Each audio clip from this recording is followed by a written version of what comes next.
a paz. Que essa palavra que eu quero ministrar hoje, que o Espírito Santo ministrou no meu coração e abriu o meu entendimento, e eu peço a Deus que essa mensagem, quando chegar até você, que ela venha clarear a tua mente, como clareou a minha mente, como o Espírito Santo, só Ele, para entregar a mensagem de uma forma que fique no nosso coração, que o nosso coração seja uma terra boa para que isso venha dar fruto, para que a palavra venha dar fruto no nosso coração. Eu estava fazendo um estudo sobre Jonas, né? Mesmo porque Jesus falou, outro sinal eu não darei. Ele disse isso para os saduceus e fariseus que pediam um sinal para Jesus, né? Então é um sinal muito forte, muito importante. Então, muitos já conhecem, né? Mas logo no começo, Jonas, Deus mandou ele para Nínive. Ele decidiu por conta própria ir para Tarsis, né? E aí ele indo em sentido contrário, né? A palavra de Deus não tinha como dar certo. E ele ficou dormindo no porão do navio. A palavra diz que ele ficou dormindo porque ele estava tão triste. Ele sabia que lá para onde ele foi enviado, ele tinha os bárbaros, né? Lá tinha os nativos da região que eram maus. Então ele não queria, e ele não achava também que aquelas pessoas merecessem a salvação, né? Que lá na frente ele fala sobre isso. Mas ele foi. Mas a primeira coisa que o comandante do navio, né, fez foi entrevistar um por um, porque viu que o navio ia afundar e todo mundo ia morrer. Então ele entrevistou um por um dos tripulantes do navio. E aí encontrou Jonas dormindo. O sono, tem umas versões que falam assim que ele estava dormindo o sono da morte. Ele estava nem aí que ele ia morrer, todo mundo ia morrer, ele não estava se importando. Mas o comandante teve uma atitude muito inteligente de entrevistar um por um dos tripulantes do navio. E Jonas disse, eu sou um hebreu e eu estou fugindo da presença de Deus, né? Ele falou que ele era um hebreu. Ele só disse que ele era um hebreu. E aí o comandante entendeu tudo, porque ele era uma pessoa descendente de Abraão, descendente da fé. E ele, né, que Abraão, nosso pai na fé. E ele foi, aí Deus mandou com que, permitiu, né? O comandante perguntou para ele, o que eu faço com você? E ele falou, me joga no mar, né? E ele foi parar, a história todos já conhecem, né? Que ele foi parar no seio do peixe, do grande peixe, por 3 dias e 3 noites, né? E aí, quando ele ficou...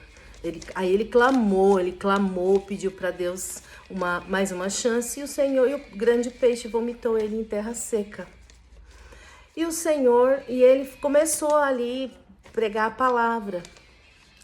E novamente, aí muitas pessoas se arrependeram, muitas pessoas se entregaram a vida para Jesus, né? Se arrependeram e começou a fazer um grande movimento na cidade. E novamente Jonas começou o que Jonas tinha no coração não era bom.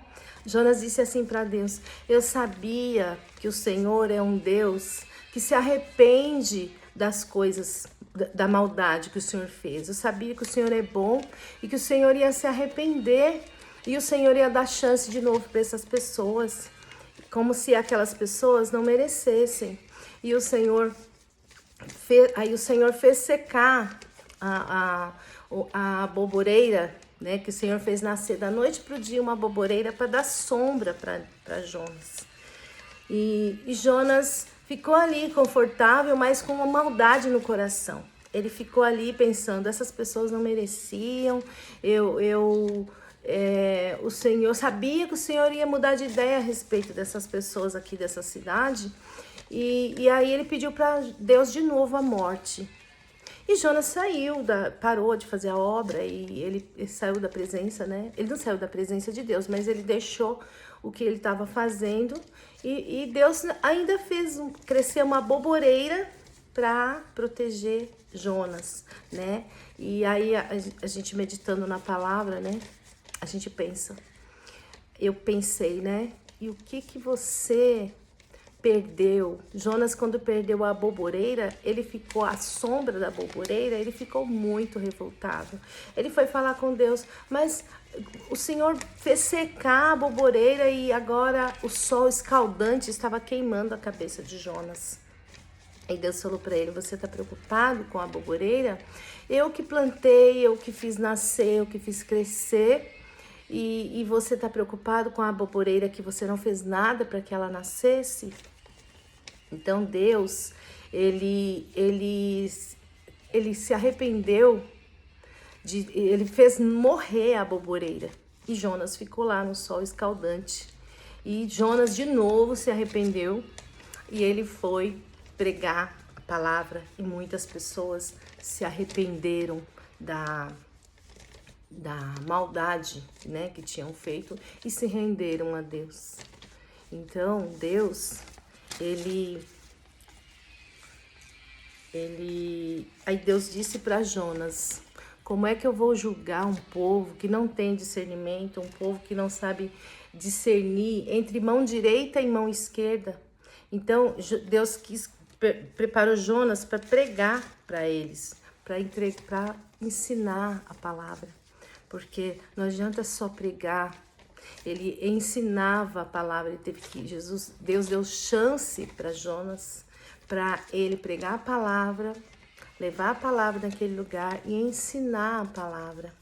Porque muitas vezes nós estamos muito ocupados com as coisas aqui da terra, muito ocupados com o conforto que nós estamos tendo e não nos importamos com o nosso redor, com pessoas que estão sofrendo, pessoas que estão passando necessidade, pessoas que estão sendo mortas, pessoas que estão sendo destruídas.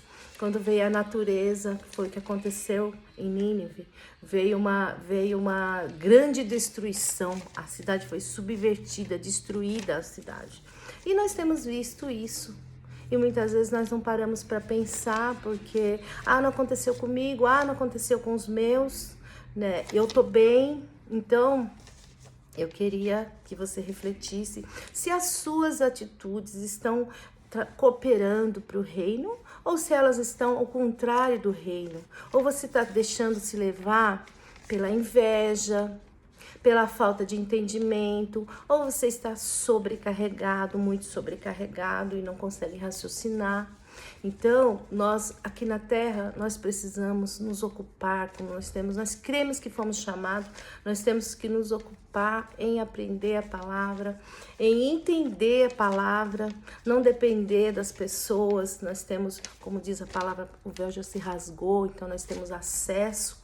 Eu tenho acesso, você tem acesso, e que nós venhamos olhar para Cristo, olhar para a palavra e não ficar se importando com pequenas coisas, porque se o Senhor chamar a nossa senha, já era, não tem mais o que fazer, vamos levar nada.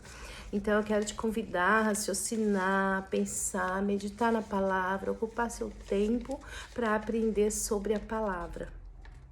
Amém? Que Deus te abençoe ricamente, abundantemente, que Ele venha abrir cada dia mais o seu entendimento, lhe dar discernimento sobre a palavra, abrir o nosso coração, que nós possamos abrir o coração para fazer a obra, cooperar com a obra, que nós somos cooperadores, nós somos servos do Senhor aqui na terra e todos nós somos importantes. Como Jesus falou, nós somos membros de um corpo. Se você machucar o dedinho, mindinho, vai doer no corpo todo, o corpo todo vai sentir. Então eu quero te dizer que você é precioso, você é preciosa para Jesus e que Deus te dê forças, que te dê sabedoria para fazer a obra de Deus, que é muito preciosa para nossos irmãos que estão, às vezes nós temos recursos, nós temos informações, nós temos pessoas que nos ensinam sobre a palavra, mas em outros lugares não tem. Então, nós deixamos ser usado por Deus para que o reino de Deus venha avançar. Em nome de Jesus. Amém?